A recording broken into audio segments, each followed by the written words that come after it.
ओ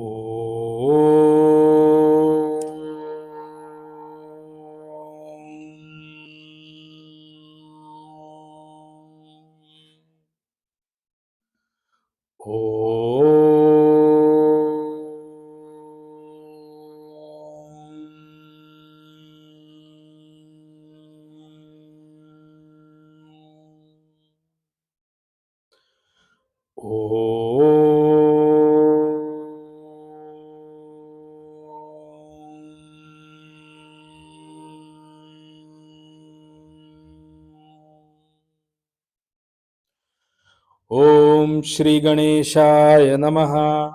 ओम श्री सरस्वत्यै नमः। ओम श्री गुरुभ्यो नमः।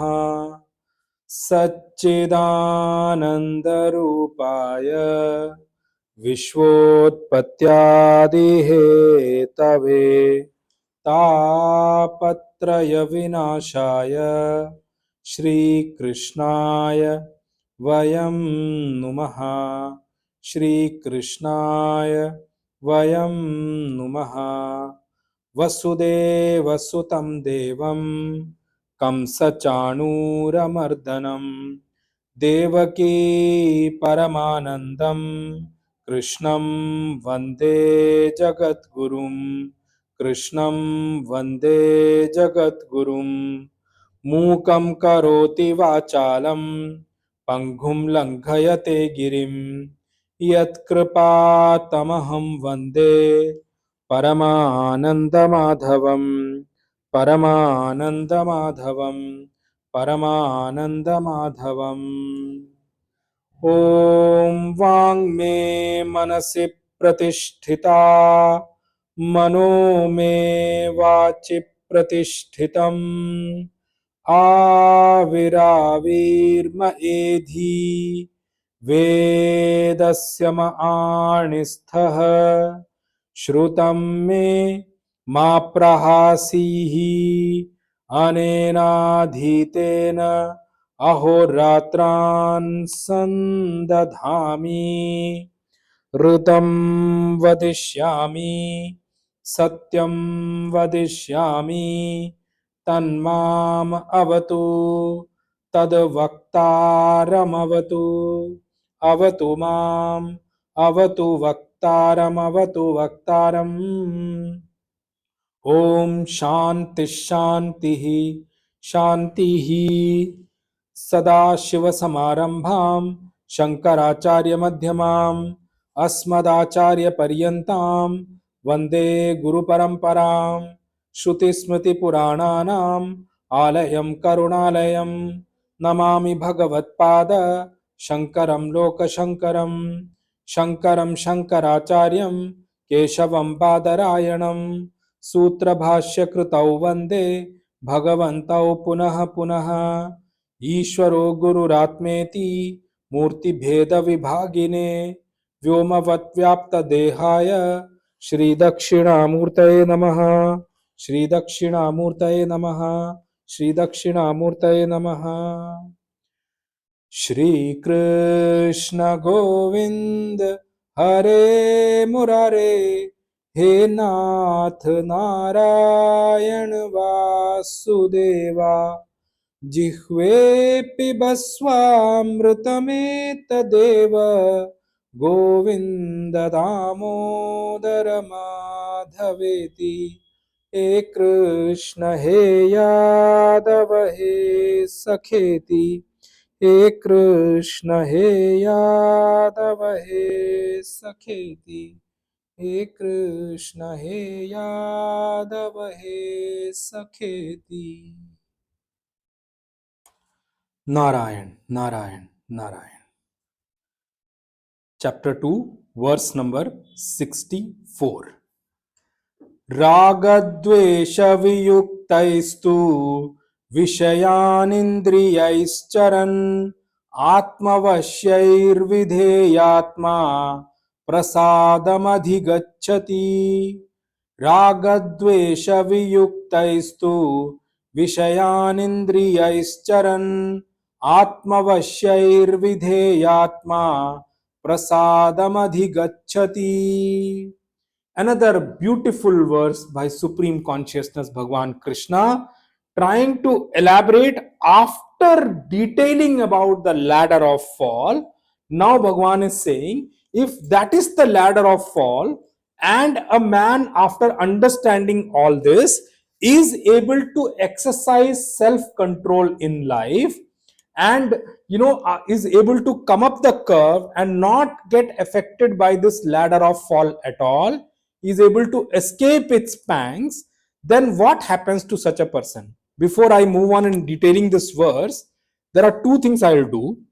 First is, I will read the connection which is written by Bhagwan Shankaracharyaji's, in Shankaracharyaji's, Bhagwan Shankaracharyaji's Bhashya, connecting the ladder of fall verses, which is 62 and 63, to the verse 64.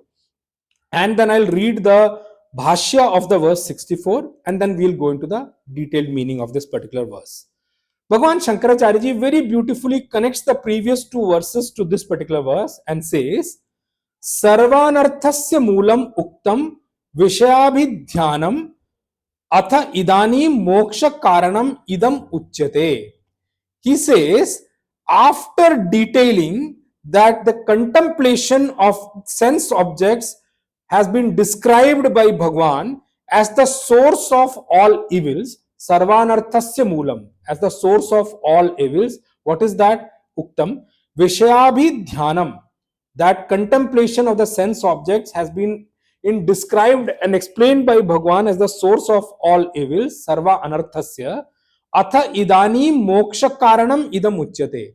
Now, the means of moksha, deliverance, is described as follows in this particular verse. That's the connection which Bhagwan Shankaracharya ji he brings out or writes out about the previous two verses with this particular verse, verse number 64.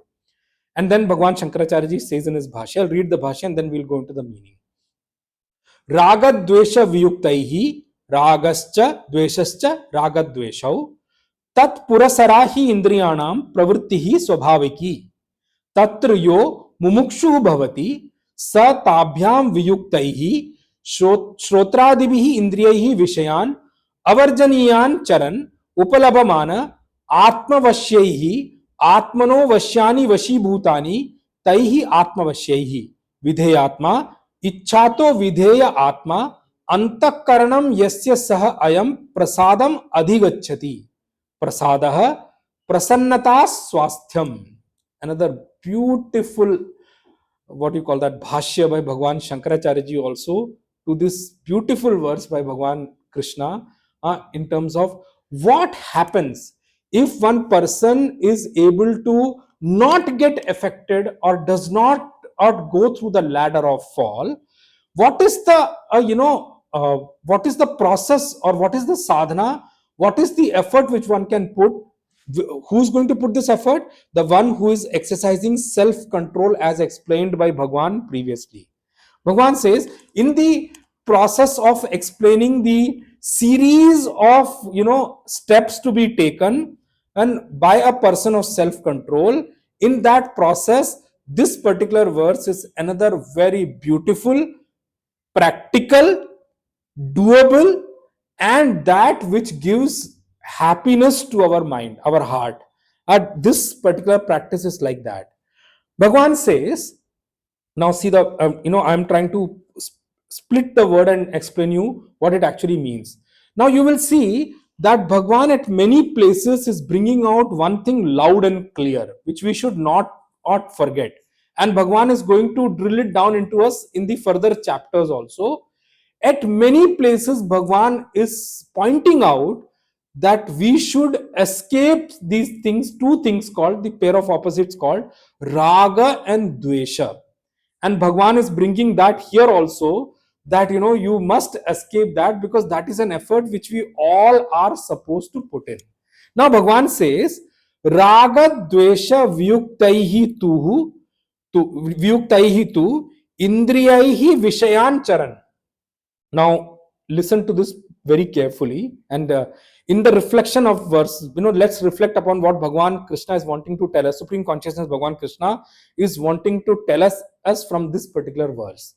I told you in the last session, when I was ending the session in the last one, that nowhere in Bhagavad Gita or any of the Sanatan Dharma scriptures, any advice is given for something which is non-practical. That thing which one cannot practice, Sanatan Dharma scriptures or Bhagavad Gita will not advise.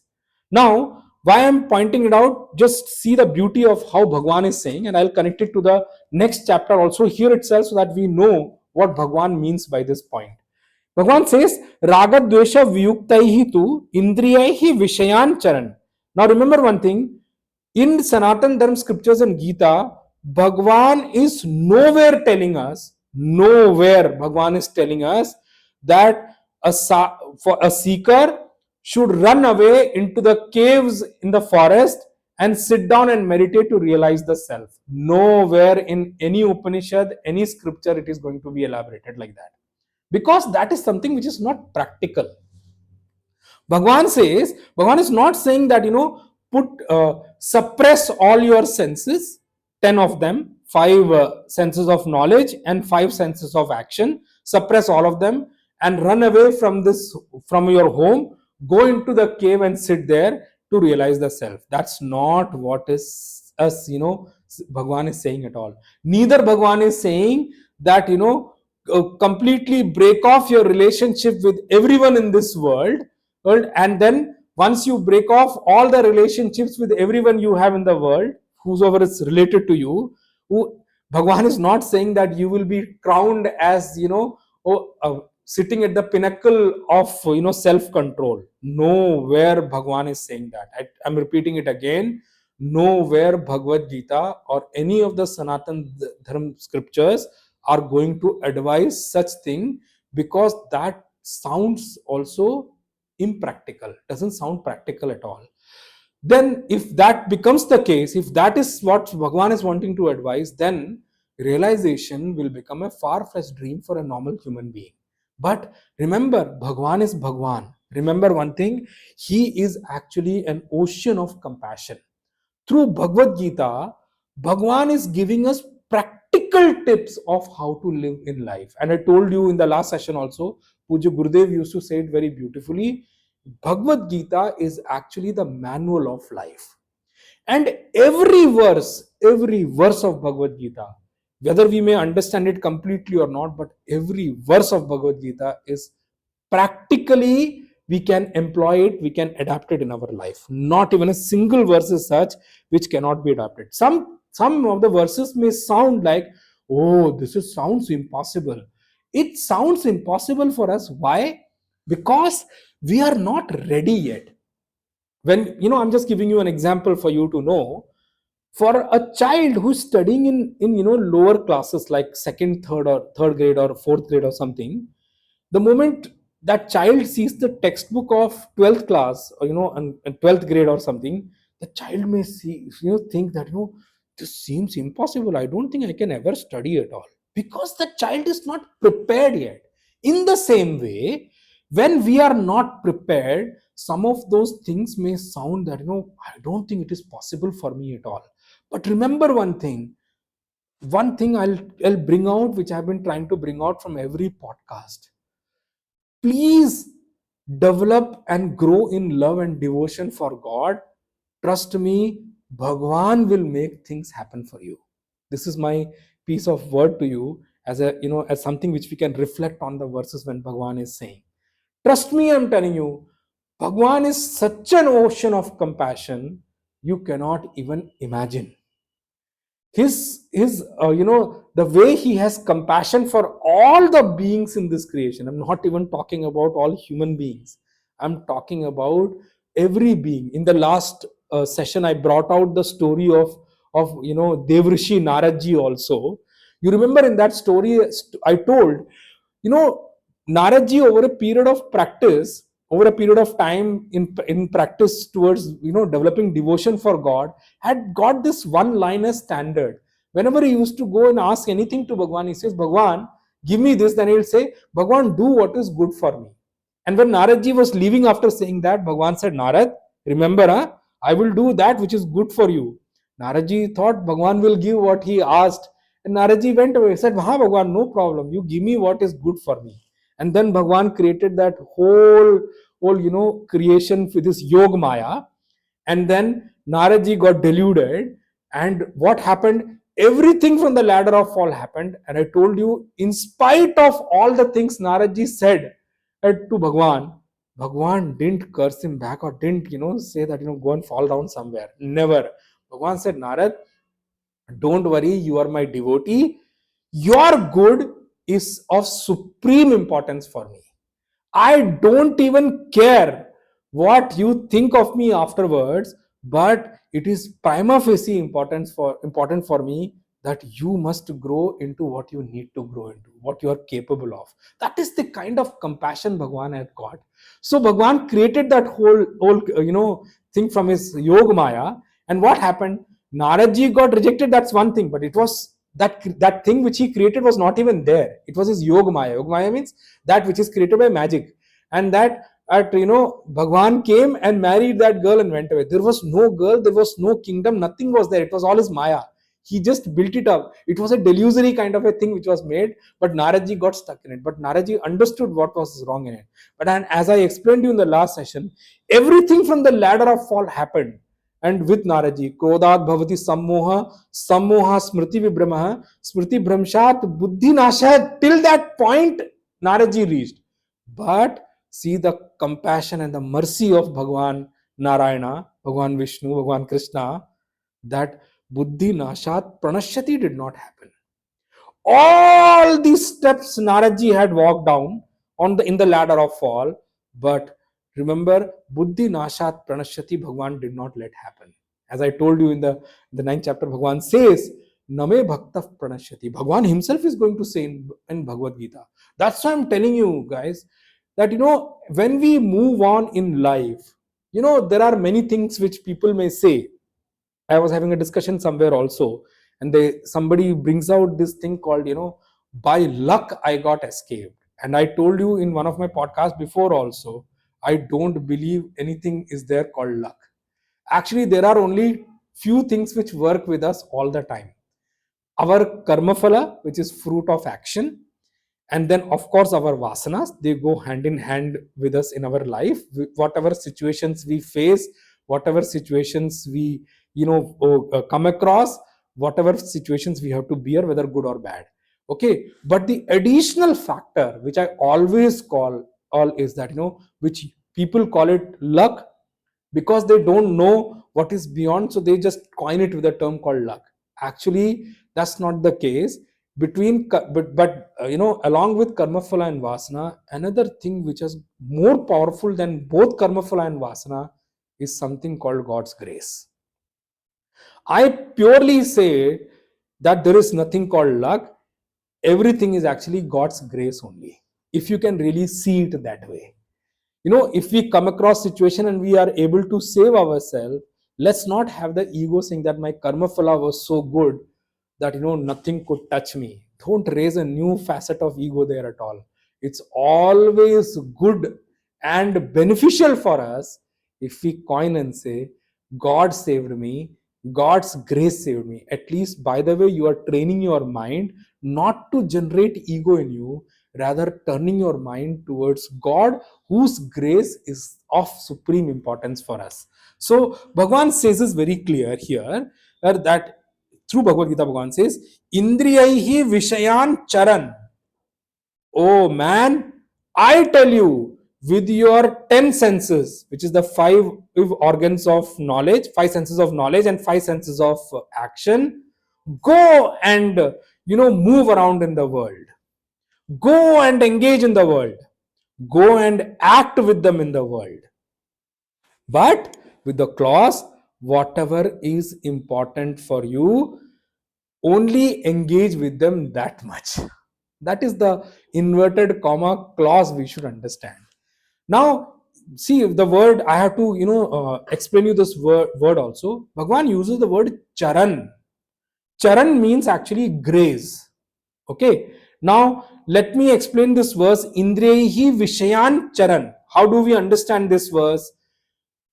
The field of grazing for the senses, or engaging for the senses, or acting for the senses, that is what is called grazing for the senses. The field of that is called Vishaya. Vishaya means objects. Now, senses, our 10 senses, graze in the field of objects like a cow grazes in a field of grass. Okay, then okay, Bhagwan is telling you that go ahead and engage with them, go ahead and act amongst them, don't need to run away from them at all. But what you should keep in mind before doing that, take refuge in the lotus feet of a guru first. Okay, in our Sanatan Dharma, we are not promoting escapism at all. Nowhere in Sanatan Dharma scriptures, whether Upanishads, Bhagavad Gita, or any scriptures, this word called escapism is promoted or pushed. It is never ever recommended in any of our scriptures at all.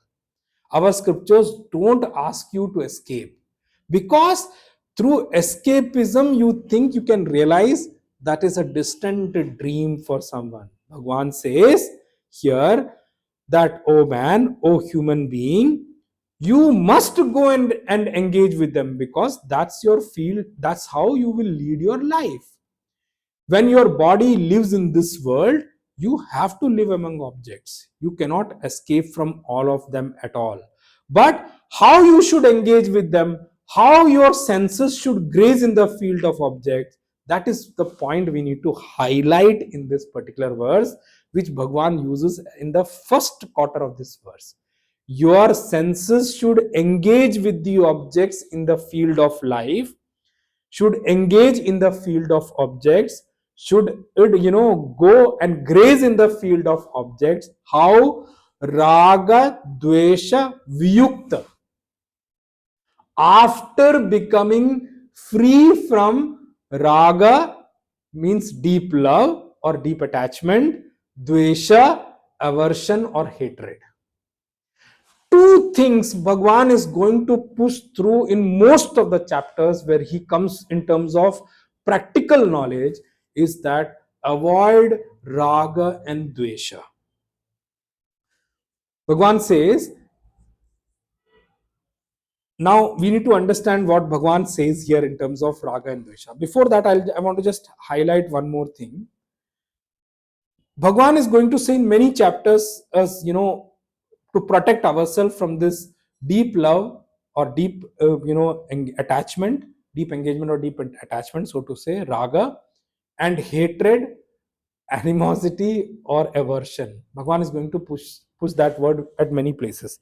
But I will step back a little bit and try to explain you one thing. If you think deeper, you will understand both these things, raga and dvesha, does not end with the body here.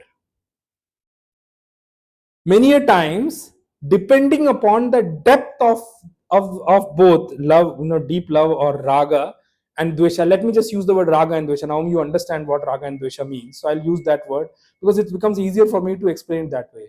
Both these things, raga and dvesha, does not end with this body at all.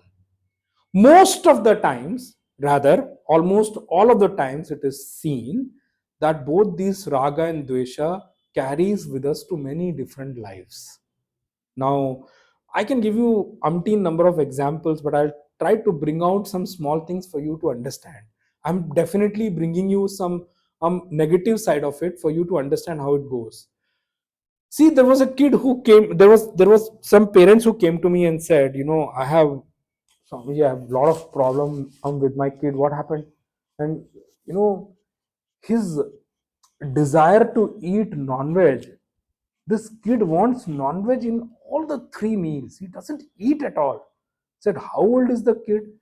The kid is only 8-9 years. I said, you see how much, from where it is coming, and where it is going. You see, many a times you'll see there are many movies also made that generations after generations they live to destroy their competitive family or their family with whom they have animosity. What use is life like that?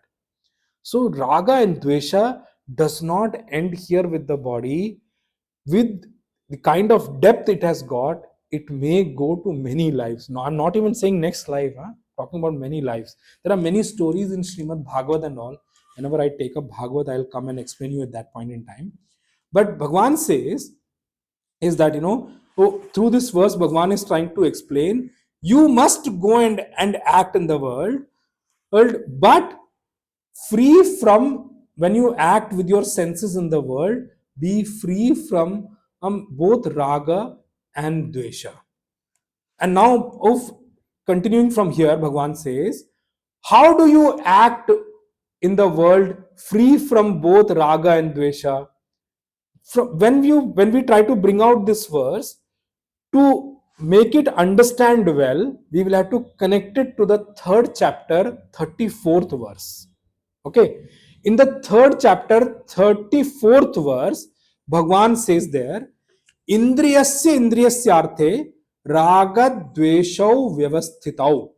Bhagwan says in the 34th verse over in the third chapter, Bhagwan says that, Indriyasya indriyasyarthe raga dveshau vyavasthitau tayorna vasham agachet tau hyasya paripanthinau.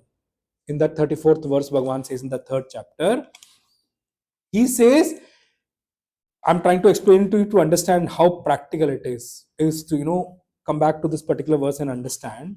Bhagwan says, every sense, when it acts in the world, raga and dvesha are normal. Here Bhagwan is saying, be free from them. In the 34th verse, Bhagwan is saying it is normal that, whenever a sense engages with an object, raga and dvesha are normal. So I'll split this word raga and dvesha in English to explain you this way. It all starts from liking and disliking.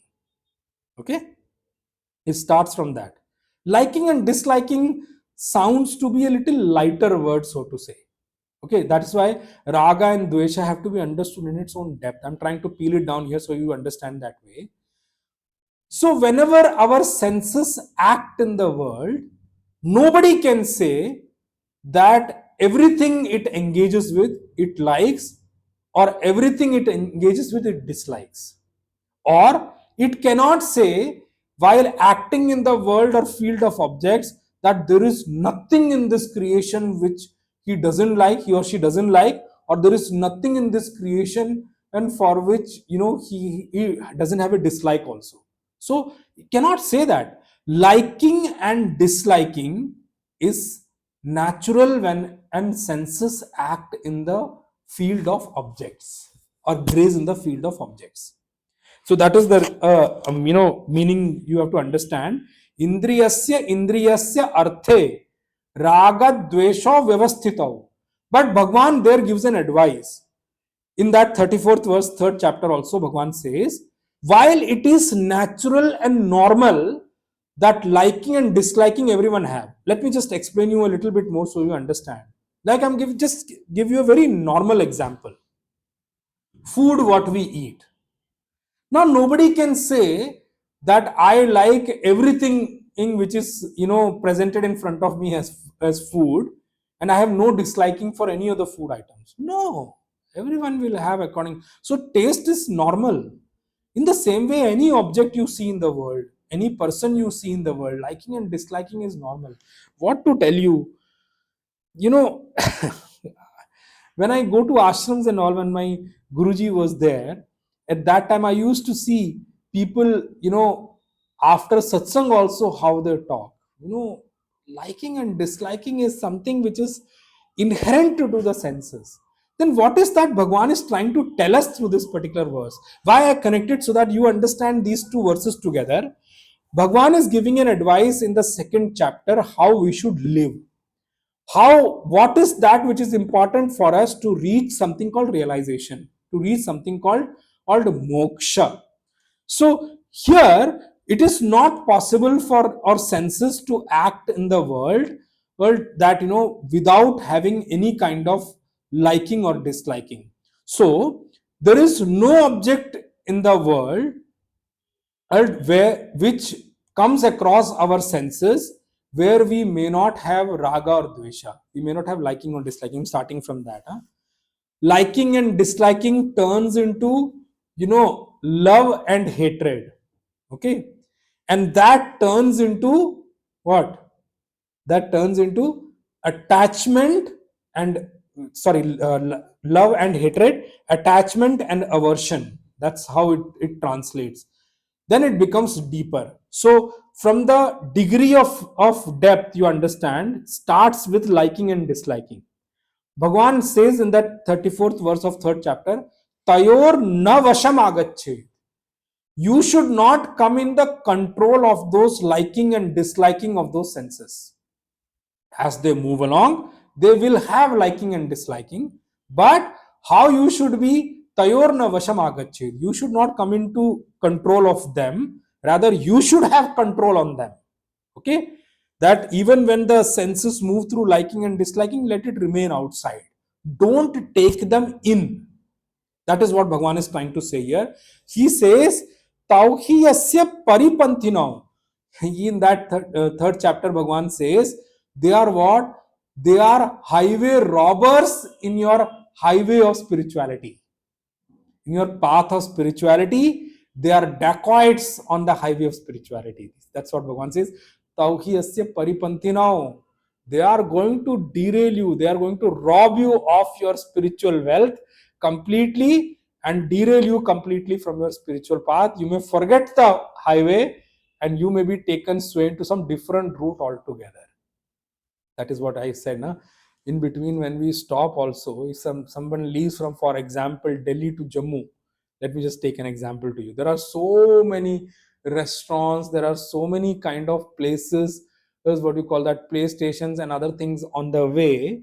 Somebody stops there and gets so much, stops on the way between, what you call that, Delhi and Jammu, stops on the way somewhere in maybe, Ambala and Kurukshetra and somewhere nearby only, reaches a place where there are play stations and other things and good beautiful restaurants. There is a resort to stay there, likes it so much that forgets that he left for or Jammu, stays there and goes back to Delhi. What kind of a journey that will be? It's incomplete. So Bhagwan says, Bhagwan accepts this fact that the reality of life is indriyasya indriyasyarthe raga dvesho vyavasthita. That when our senses move through the objects, through the field of life, it is natural that raga dvesha in its varying degree of depth and gravity will be there, because that's how our senses are. So see, Bhagwan accepts this fact. That why? If we do not accept this fact, accept the reality of life, then the advice which is given becomes hollow and becomes baseless. It becomes such a philosophy which cannot be lived.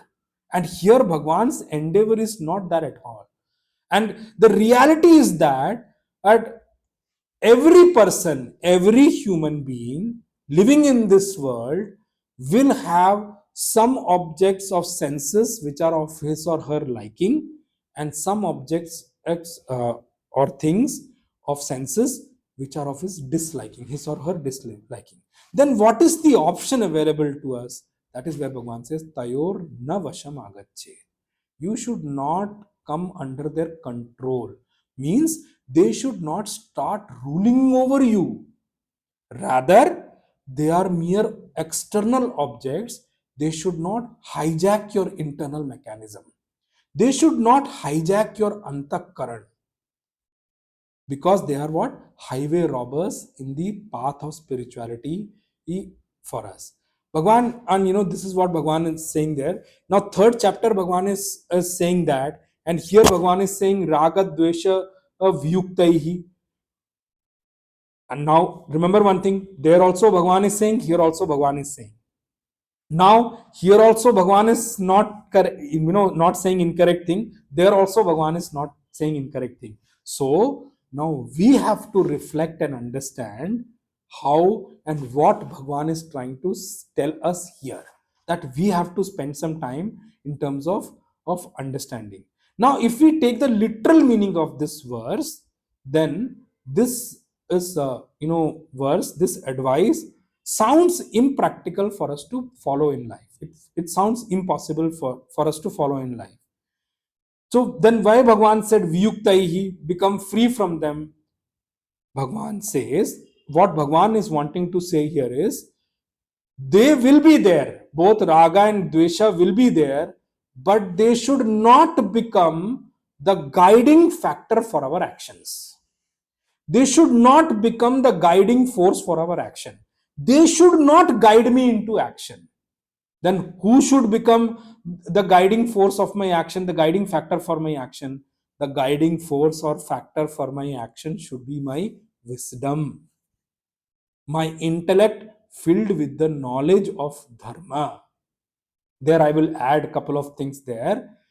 My intellect which understands its duty, my intellect which is God, love for God in residing in it. Those things should become the guiding factor for my action in life. So three things I said, my wisdom, then second thing is my intellect which knows my duty with a clear understanding of my duty, my kartavya buddhi, and then my love for God, preeti for Paramatma. These three things should become the guiding force for my action. These should lead me into action rather than my raga and dvesha. Now, I'll pause for a while and want you to just look around us only in terms of we ourselves. Don't look at other people. Huh? I told you before also, spirituality is not a barometer for you to measure other people. Spirituality is a barometer for you to measure yourself. So don't go out and say, let me see who is acting with raga and dvesha. Don't do that. If I look back into my own life, I would see that if you reflect correctly, you will understand many a times the actions have been guided by raga and dvesha only.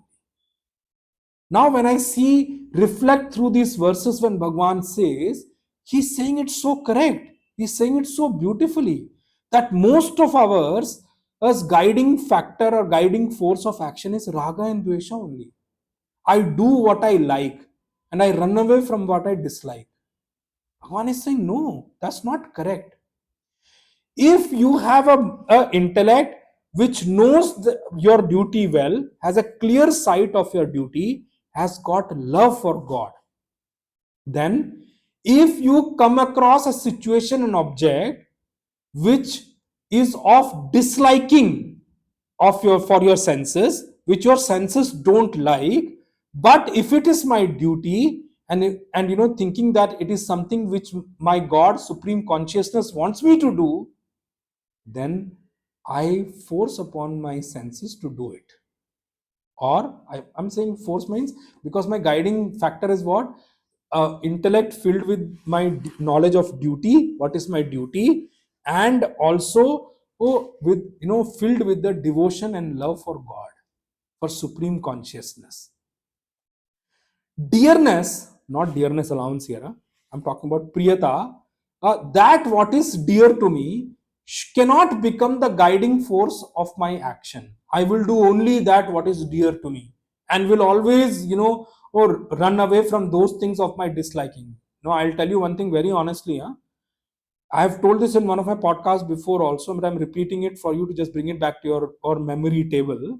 That, there is a secret of this creation that whatever you run away from, that will run after you. And whatever you run after will run away from you. So, now just take it back to what Bhagavan is saying. That is why free yourself from Raga Dvesha means Bhagavan is telling here that Raga Dvesha should not become our guiding force for action. Our guiding force for action should be very clear. We should check first, if we should have an intellect which has got the knowledge of our duty. We should know our duty well. That is first important thing. And I told you before also, and I send it as a message in the group also, where Puja Gurudev also says, Sanatan Dharma is very clear. Sanatan Dharma instills in us as human being a duty bound culture, not a right driven culture at all. You can stand up and ask right, but have you done your duty first? I'm telling you honestly, when people come and ask me also, there are some episode delays sometime, And when they ask and come and ask me that, oh, episodes haven't come, I said, it is uploaded as per my availability of time and support received from listeners. Have you done your support first? I'll ask them, have you done your duty? So it is a duty bound culture. Our Sanatan Dharma is very, very clear. You do your duty, things will come to you. Not Nobody can stop that at all. Rather, God will make sure that things come to you before time only. So that's the beauty of Sanatan Dharma's advice here. Living a life if which is according to our desires, according to our likings, according to our love, according to our attachments, is not a life which is advised by Sanatan Dharma scriptures or Bhagavad Gita. It is a completely misunderstood way of living life. And in a holistic manner, or as an end goal, it is not going to be auspicious or beneficial for us in a long run at all, such a life. If we live a life which is not according to what scriptures guide us, and if we are come across any action which is not advised by our scriptures, and when we think over it, it is not correct at all, and we end up doing it, that's a disastrous thing we are going to do for us. That's why living a life if which is driven by desires or likings and love and attachment is definitely not the correct way of living at all. And on the longer run, it is definitely going to be proving in bad for us on a longer run. And according to our scriptures, it is definitely not correct at all. And if you think over it, you will also realize, because that's not the correct way of living at all. Remember, we all have to do our duty towards people, and we should do our duty towards others, and others should do the duty towards us. If we don't do our duty today, trust me, somebody will not do their duty towards us also. There are many examples I can and give you here, in terms of raising kids. It's also and many of them, even movies have also brought out. If we don't end up doing our duty towards our parents, when we become parents, don't expect your kids to do their duty towards you. That's the way I'm trying to explain you. The problem with human being is that we don't want to do our duty, but we want everybody else to do their duty towards us. What a kind of a living. And then if they don't do, we stand up and raise the flag that it's our right, you should do it. Have you done your duty? If somebody is not doing in their duty towards you, the first question you should ask is, have you done your own duty first? You have to do first to get. I always say this in my podcast also, and in the group also I say, we must give first to get. That is what Sanatan Dharma tells you. Why Bhagwan is laying so much emphasis upon doing our duty, because if everyone does their own duty, trust me, this world will become most beautiful place to live. You don't have to make it, you have to do it. Do your duty. And I tell you, when we have kids, please remember, kids look up to us. They don't go by what we teach them, they go by what we act in life. We tell them love your parents and we go and scold our parents. You think they are going to go by your advice, or they are going to go by what they're seeing? So do first. Our Sanatan Dharma is very clear. You have to do first to get. Do your duty, you will get. Nobody can stop it.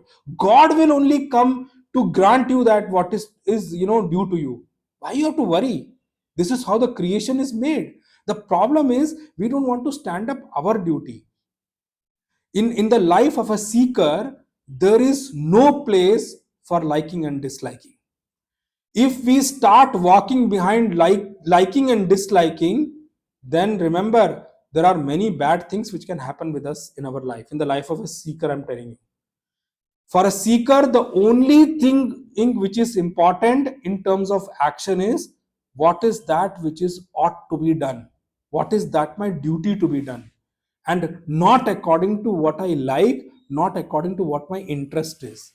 A seeker should practice this thing, that the seeker must practice to walk as per his wisdom, as per his intellect, which is filled with knowledge.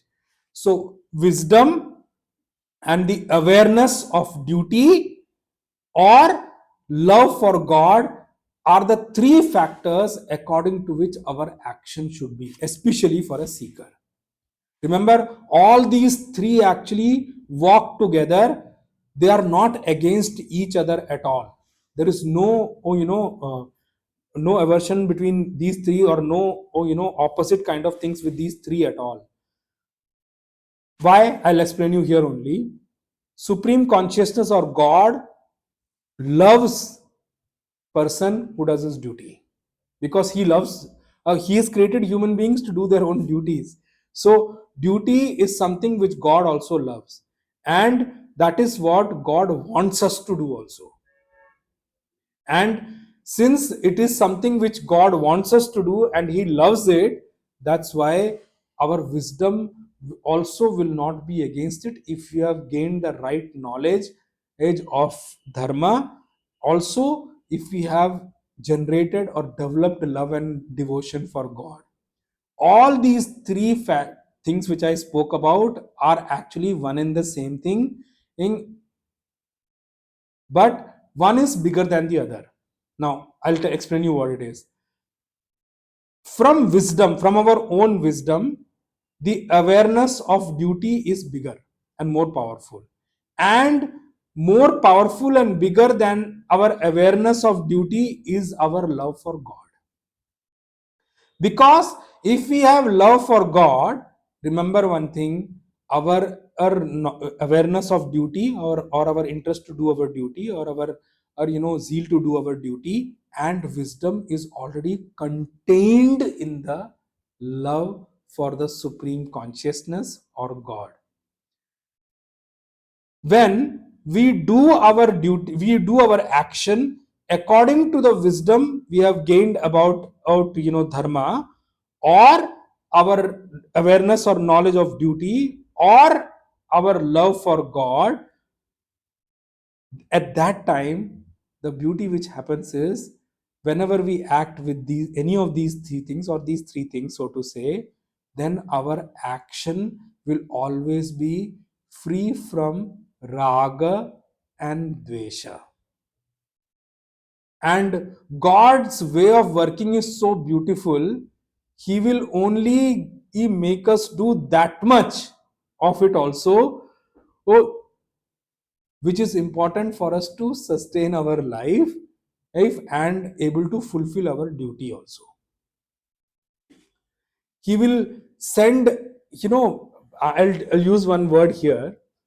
Actually, spirituality is so deep, when we start reflecting upon it, we'll realize. See, I told you there are three kind of karmas we have. Okay. Sanchit, Prarabdh, and Agami. And what did I explain you for Sanchit? Sanchit is the collection of all those actions we have done in the past, which are yet to bear fruit. And Prarabdh is that all those actions and which were lying in Sanchit, which have already started to bear fruit or give result, they are the ones who become our Prarabdh. Now, let me see how much I can explain you here. But what Bhagwan does, he sees the devotee, he knows that the devotee has already started walking the path of reaching me. And I told you in the last session also, and I gave the example of Maharshi Valmiki. Ratnakar became Valmiki irrespective of his karmas. Huh? Remember one thing, there are many things, secrets I will reveal as we move along Bhagavad Gita only. I don't want to jump the gun and take the what do you call that, jump the gun and give you that in advance before even Bhagwan gives it as we move along the verses. Some things I'll bring out as we move along. The verse in 3rd chapter I brought out because that is important for us to understand this particular one. So anyway, Bhagwan says that what happens is from Sanchit, Prarabdha and Agami, since Bhagwan is Karmafala Data also, he does in such a way that when he knows that a spiritual seeker has started walking the path, some of the prarabdha also Bhagwan may move away. Some we have to bear, all of us. Some can't be taken off also. But for a person who's started to walk the path of realization, Bhagwan will remove some of the prarabdha also. Sanchit and Agami is not even important for a person who started walking the path of realization. I'm going to talk about it as we move along, because as they say, in the knowledge of self, all the other things burn away. Prarabdha is already started, so that which has already started to give fruit will remain, but that also Bhagwan makes things. God has got his own way of working, and that's why he is supreme, and this whole creation belongs to him. So he has his own way of doing that also. Now you see, I told you na, in the Naradji story also, again and again I'm repeating, please don't misunderstand Naradji at all. Naradji is one of such a person. I cannot even tell you how many people, how many jivas in this creation Naradji had blessed them to realize God. I cannot even describe you. Read Srimad Bhagavat and all. Anybody Naradji means is sure to realize. If Ratnakar was a staunch highway robber can become Maharshi Valmiki because of meeting Naradji, then what should I tell you? Any story you see, Naradji, contributed to making of Prahalad also. Naradji met Dhruva also. How many stories should I bring out from Srimad Bhagavat? And he converted so many kids of on Prajapati also, that he got cursed that you should not be staying at one place, you should keep moving. So Naradji is Naradji. The way of his working is beautiful. These leelas of what I explained to you last time is not to think anything bad about Naradji, but it is to show us certain sides of life. Bhagwan has his own way of working to teach bhaktas. So don't misunderstand Naraji from that story at all. Huh? Even the Amba Ambika Ambalika story also, I told you, don't take examples in that thing. When I give you examples, please take it in the light which I'm giving you. Don't over conclude with the examples and take the other side only. Don't take it that way. Keep your understanding limited to what has been explained here, because they are all brought out with a context actually, and they serve the purpose of explaining you that context which Bhagwan wants to bring here. See, for explaining this 64th verse, I had to take out the third chapter 34th verse also, so that you understand it in the light of it. It's not that Bhagwan is trying to give us an impractical thing here. Bhagwan will walk, say, let me give an advice and walk away. If people can follow, let them follow. That's not what Bhagwan's endeavor is. Bhagwan doesn't work like that. I'm again and again telling you, you cannot even believe and imagine what kind of an ocean of compassion Bhagwan is. You have to feel it to actually know it. This is not something which can be explained by words. And I told you one bhajan also.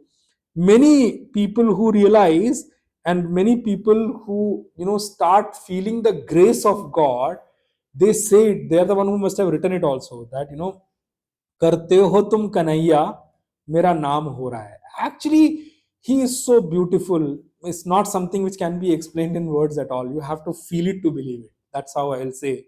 But to feel it, develop in love and devotion for God. Trust me, he will make sure you feel it. I'm telling you, I have met my Guruji, my Guruji, Puja Maharaji Swami Subodhananji also, and our Guruji Swami Tejomayananji also. I'll tell you only what I can feel when I'm in the presence of them. It's a different feeling altogether. I think when we go and worship, we are, not pure at all, or so much impure to feel the grace of God. When you go and sit in front of our gurus, now, I tell you, it's like divine light falling on you. And you don't know sometimes why are feeling so peaceful and relaxed. Now I'm going to explain you when it comes to prasadam adhigachati in this verse itself. Then I'm going to come and talk to you about that. So Bhagwan is saying that when and God comes into picture, or then God makes sure that we only do that much duty which He wants us to do. and he'll make sure that our life moves on correctly and smoothly. And he'll make sure that, and situations also will be coming in our life according to what he wants us to act upon. He will not send remaining situations. That's now that portion I will call what common people call as luck. I don't believe in anything called luck or anything like that. I believe in only one thing: there is God's grace, and we all have the capability to gain it. We all have the capability to come under the grace of God, and that's the best thing you can have. Telling you, it makes you completely free from all kind of worry. Our Puja Guruji Swami Tejavanand used to say it very beautifully. In one of the quotes, he said, you cannot say that you have love and devotion for God also and you still have worry for your life. Both of them don't go together. If you still worry for life, that means you are not reached the level of love and devotion for God yet. Worry and devotion for God cannot go together. That if you still have worry for life, that means you have still not got the right kind of devotion in life for God at all. So Bhagwan says here, you know whatever our situations come in our life, if we have love and devotion for God, we will feel that Bhagwan wants us to act in them, and it is dear to Bhagwan.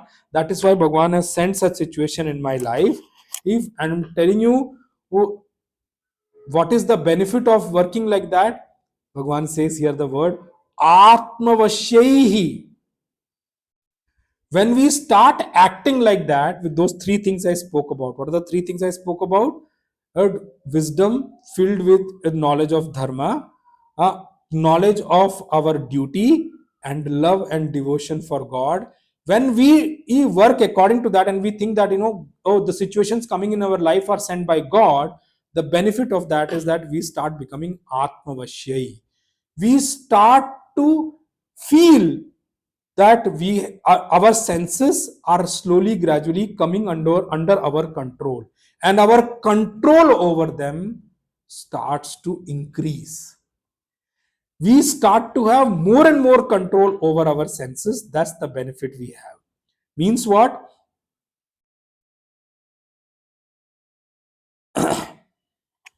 One second.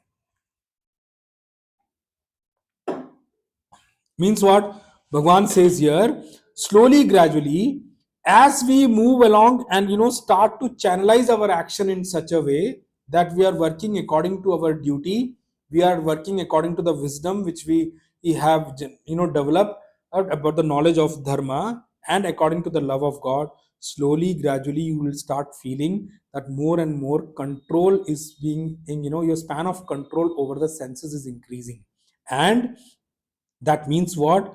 Or how much amount of action you do in the world, how much amount of action you do in the world, and how much you act in the world, however much you act in the world, and even if the person is fully action oriented also, still his or her senses will be atmavashyahi.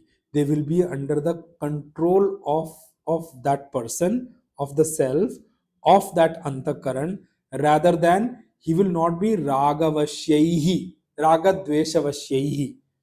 His senses will not be under the control of raga and dvesha, rather his senses will be under the control of himself or herself. And such senses become an effective instrument in reaching our end goal in life. They become an effective companion for us to walk the path and reach the goal we set in our life. They become our best friends. And in the third chapter of what Bhagavan said, if they become raga vashyai, they become robbers, and they rob us of our peace and happiness. That is what is meant by that. Remember, spirituality is not against senses at all. Nowhere think like that. Some people have this misconception that starting to learn spirituality means running away from objects. Oh, I will have a dry life without objects. How will I live in this world of gadgets and gizmos and AIs and PIs and whatever XYZ, and live in this world? Being spiritual means what? Run away from all of them? No, God is not saying that. Use AI you want to use, but don't replace your RI, which is real intelligence, with AI. Don't do that. Doesn't mean that you become so dependent on that you lose your real intelligence completely. They are mere equipments. They are mere facilities given for your usage. Don't become over dependent on them that you forget using your own intelligence forever. That is why I keep saying, see, AI use, as much as you want, use for your work and all, to help you do things faster, but don't become over dependent on them. Our mind and our senses are actually our facilitators in the journey of spirituality. They are the one and who are the facilitating factors to even receive the grace of God. And they are the ones who we have got with the grace of God only, and they are the one who will help us grow in the love and devotion for God. Or in case we find some lacking in them today, it is because today they are in the control of raga and dvesha, liking and disliking within us, love and aversion, love and hatred in us. They are in the control of actually, what you call that, attachment and aversion within us. Now, one beautiful thing I want to bring out, which Puja Guruji Swami Subodhananji used to point blankly bring out every now and then. All equipments are actually dependent. They are never independent. Now, since I said AI and other things also, I'll tell you, AI and all is also dependent on something, right? They are not independent. If our equipments does wrong behavior or act incorrectly in the world, who is to be blamed? The owner, not the servant. If servant acts wildly outside, right, and does some wrong thing and comes, who is the first person to be blamed? The owner, right? In the same way, we are the owners of our senses. If our senses act wrong in the world, who is to be blamed? You or us?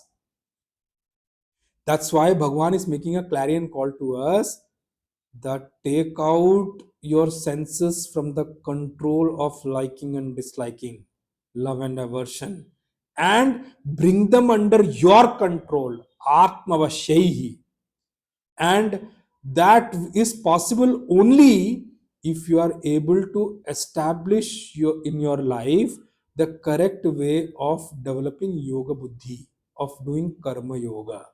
If you are able to follow the process of karma yoga, which is explained in the previous verses, then you will, that is the way for you to bring them, take them out of the control of raga dvesha, your senses, the 10 senses, and bring it under our control. From the previous verses what we spoke about, or we should be able to connect the current and the coming verses also. Till the time we are not able to develop a life of devotion towards God, and our act is also an offering unto the lotus feet of God, till that point, this is not possible. Raga Dvesha Vyuktai is not possible. If somebody lives a life if filled with raga and dvesha, and that becomes the guiding factor for actions in life, then growing on the vertical path is a distant dream for such a person. Or rather, I would use it correctly only. For such a person who is under the sway of raga dvesha, vertical growth is not possible at all. Spiritual growth is not possible at all. Spiritual growth is a distant dream for such a person. While engaging with the objects in the world, when a seeker acts in this world, while acting that in the way which I told you, a seeker, I'm telling you, one who lives in devotion for God, and I told you those three things which becomes the guiding factor, and his senses become atmavashyai. Now Bhagwan brings out one very beautiful thing here which we need to understand. Okay, now Bhagwan says, when a seeker leads a life, if of living a life or guiding in his actions, and as part of devotion to God, as part of love towards God, then this seeker attains one great level and great kind of a siddhi this person attains. And in while doing such kind of actions which is filled with devotion towards God, and God becomes the primary factor, what is the kind of achievement this man reaches or attains? That is what Bhagwan explains here as a word called prasadam. Okay, now before I explain this particular verse, I would want to read out Pujya Gurudev's commentary first on this particular verse, and then come back and explain you from Prasadam, which will make you understand and what Pujya Gurudev writes in his book about this particular verse. Pujya Gurudev says, he alone, who with perfect self control goes through life among the infinite number of sense objects, each impinging upon him and trying to bind him with its charm, and approaches them with neither love nor hatred, comes to enjoy peace. By running away from the sense objects, nobody can assure for himself any inner peace, because the inner disturbance depends not upon the presence or absence of the sense objects in the outer world, but essentially upon the mind's agitations for procuring the desirable objects or for getting rid of the undesirable objects. But a master of wisdom with perfect self control moves among the objects of the world with neither any special love nor any particular aversion for them. Wherever I go, my shadow must play all around me according to the position of the light. But the shadow can neither entangle me with love nor destroy me with hatred. The outer world of objects is able to whip that man who lends the power to the objects to smother him. Supposing that there is a lunatic who is whipping himself up and weeping in pain, his sorrows can be ended only when he is persuaded not to take the whip in his hand. He could be advised, even if he kept the whip in his hand, not to swing his arms in the fashion in which he is doing. Similarly, here, the mind woos the objects and gets beaten up. See how beautifully Puja Gurudev writes. It is told as an advice that an individual who lives in self control will no longer lend his own life's dynamism to an object to persecute him through his own sentimental aversion to or love for that object. When the lunatic is taught not to wield the whip and strike himself, he is immediately saved from the sorrows of the whip. Similarly, when a mind is trained in these two aspects to live in self control, move among the sense objects with neither an attachment for nor an aversion to them, the disturbances and agitations in the mind caused by the sense enchantments are all immediately brought under control.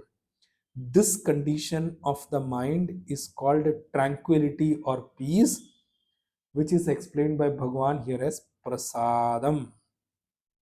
This is symbolically represented in the sweets distribution after every puja service in all religions, and is called among the Hindus as prasada or bhog. The one who has during the ritual practiced perfect self-control and God contemplation comes to enjoy as a result of his action tranquility in the mind, which is termed as spiritual grace or divine peace, popularly called in spirituality as Ishvara Prasada. Here, as far as a Vedantin is concerned, prasada is a mental purification. Such a mind is considered as pure, which feels in itself the least sense disturbances. The one who has learned to live in self control and has trained himself to live among the sense objects in a spirit of least attachment to or aversion for them, has the least disturbance because of the ineffectiveness of the sense objects upon him. Thereby, his mind automatically becomes increasingly calm and tranquil and is considered as pure prasada for the purpose of the spiritual life.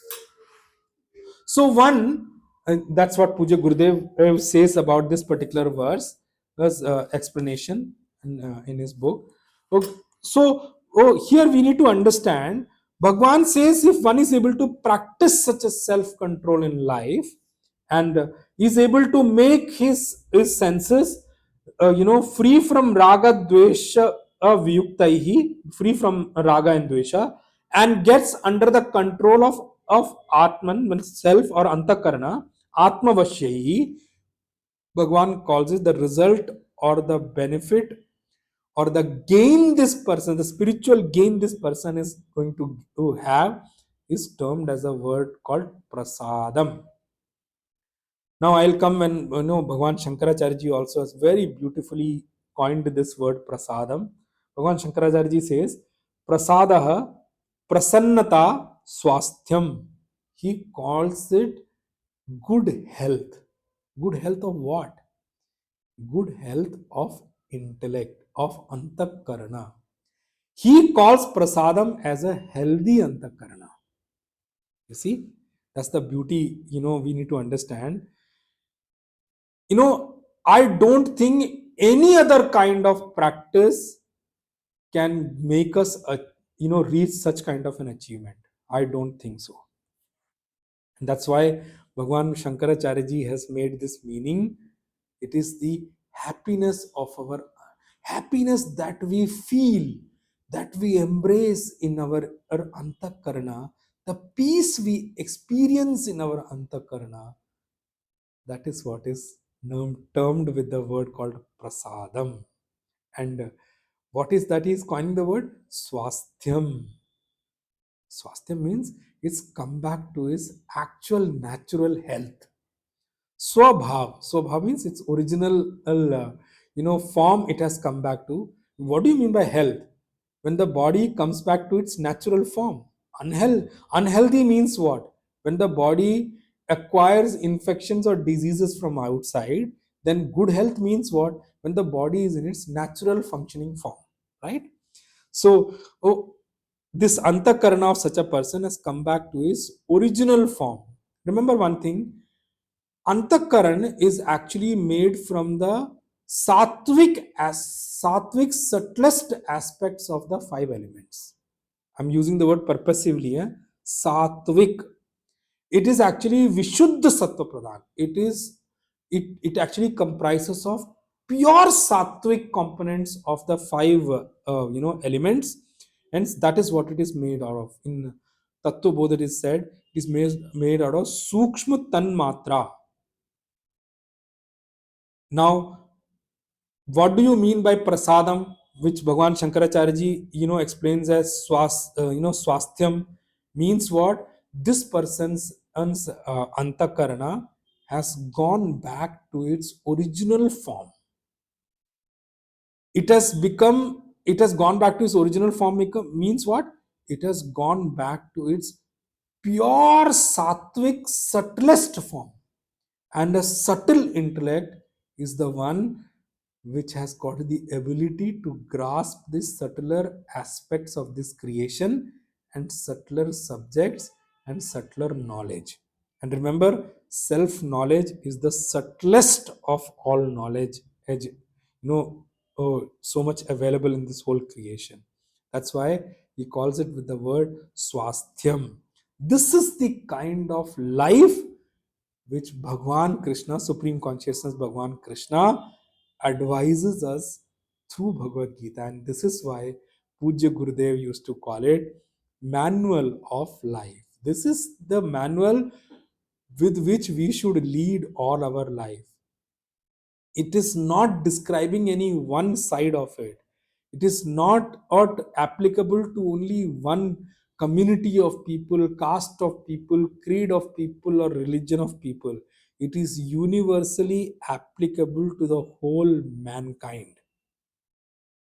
Puja Maharaj Sri Swami Akhandanand Ji used to say, you know, the word dharma, we call it today, which I explained you in the last session, also I'm repeating it for you to know. When we use the word dharma, all the properties of dharma is actually there in the scriptures of Sanatan Dharma, and it is not there in anywhere in the world. Anywhere in the world is amusing. Why? Because it is not something which is coming out of one acharya or one human being who has written things according to his or her own understanding of things in this creation, which will never be complete, which will only be part at any point in time. It is not a community which is run by people, a group of people. It is not something which is applicable to only a small group of people. It is not something which has only got one side of philosophy available, which has got rigid philosophies to follow. Oh, that is why, dharma, the word dharma only goes with Sanatan, and Sanatan is not a religion, and religion goes for the other religions available in this world and does not apply to Sanatan at all. In English, actually, we have coined, Sanatan Dharma also into religion, and then we call it Isai Dharam and other Dharam. Actually, they are only community and sampradaya. Sampradaya, we call it a community of people who follow a certain set of beliefs which are given to them, which are applicable to them. But Sanatan does not come into that at all, and so Sanatan can never be compared to those religions at all. And if we do that, then we are actually doing injustice to Sanatan. Sanatan Dharma is not something which is given by any one person. It is not something which is written by one particular person. It is not something which is created by one particular person. Sanatan is something which came with creation and will go with creation. It is not something in which is going to get destroyed at all. How many kind of rulers came and they only got destroyed, but Sanatan is there only. The people following Sanatan Dharma can vary from time to time, but that's just a matter of time. Sanatan and has been there at the start of creation, will be there till the time creation is there, will be there when even creation goes. When the next creation comes, also Sanatan will come back. So Sanatan is actually that's why Hinduism is a way of life. If it's not about talking about certain kind of achievements here at all. It's talking about when you lead a particular life, what are the kind of achievements and you are going to get. Now, so through Bhagavad Gita, Bhagwan Krishna, Supreme Consciousness, Bhagwan Krishna is telling us a particular way of life which we need to lead. And if we are able to lead such life, what is the kind of achievement we are going to get? We'll become Vidheyatma and Prasadam Adhigachati. That's what Bhagwan Krishna says. And we'll see more of it in the next session from where we leave here. So rest we'll see in the next session. कायेन वाचा मनसेन्द्रियैर्वा बुद्ध्यात्मना वा प्रकृते स्वभावात् करोमि यद्यत् सकलं परस्मै नारायणायेति समर्पयामि श्रीमन्नारायणायेति समर्पयामि। ओम पूर्णमदः पूर्णमिदं पूर्णात् पूर्णमुदच्यते पूर्णस्य पूर्णमादाय पूर्णमेवावशिष्यते। ओम शांति शांति शांति ही। हरि ओम श्री गुरुभ्यो नमः। हरि ओम। ओम तत्सत्।